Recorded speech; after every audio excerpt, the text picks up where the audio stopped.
When Victoria introduced the mandatory wearing of seatbelts in 1970, not everyone agreed that it should be compulsory. Some saw it as an infringement of individual rights. Others were sceptical about the benefits. Today, we know that seatbelts save thousands of lives in Australia each year and wonder what all the fuss was about. Who in their right mind wouldn't want to survive an accident or give the best possible protection for themselves and their passengers? History shows us that change is often hard won. There are often sceptics, others just do not want to change, and in some cases there are entrenched self-interest to overcome. Sometimes you have to stand up for what is best or right. Be courageous.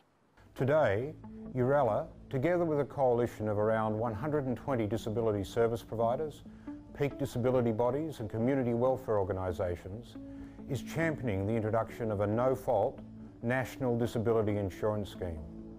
The arguments in favour of a National Disability Insurance Scheme, or NDIS, are compelling.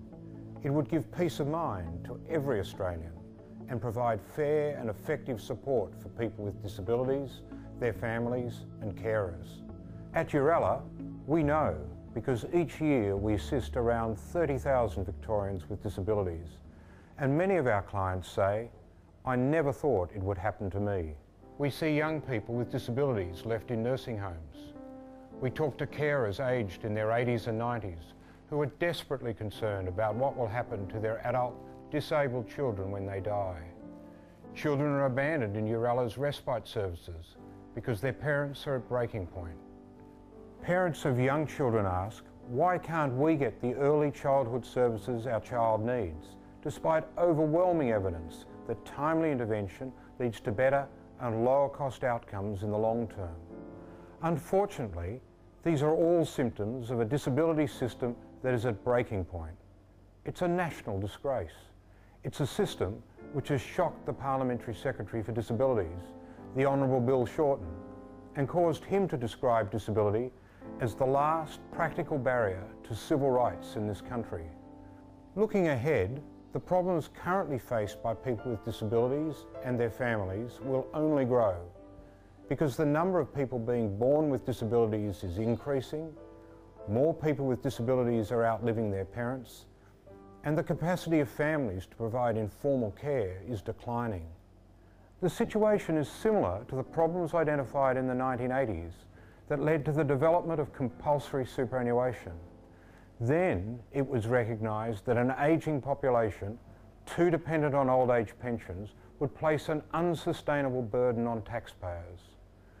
A National Disability Insurance Scheme would create a similar transformation in disability services. It would result in a shift away from the current crisis-driven welfare approach to a planned model that would ensure that the resources that are needed to meet the needs of people with disabilities and their families will be available in the future. Because disability is a risk that we all face, a universal disability insurance scheme would also give peace of mind to all Australians. That's why a universal national disability insurance scheme is so important. Like compulsory superannuation and Medicare, it would be a visionary economic and social reform for all Australians. A national disability insurance scheme would provide care, support and therapy based on needs, case management to facilitate independence, maximise potential and plan transitions over the life course, early intervention to maximise long-term outcomes, aids, equipment, technology and home modifications on a timely basis, and training, development and access to work to build self-esteem and reduce long-term costs. But more importantly, a national disability insurance scheme would enable people with disabilities and their families to make choices, to be in control and to plan their lives just like anyone else. It would give them a fair go. It's therefore encouraging that support for the NDIS is growing in the media, within the major political parties and in the broader community. But there is some way to go before a national disability insurance scheme will be introduced. Urella understands this and will be resolute. We will leave no stone unturned in our efforts to introduce a NDIS.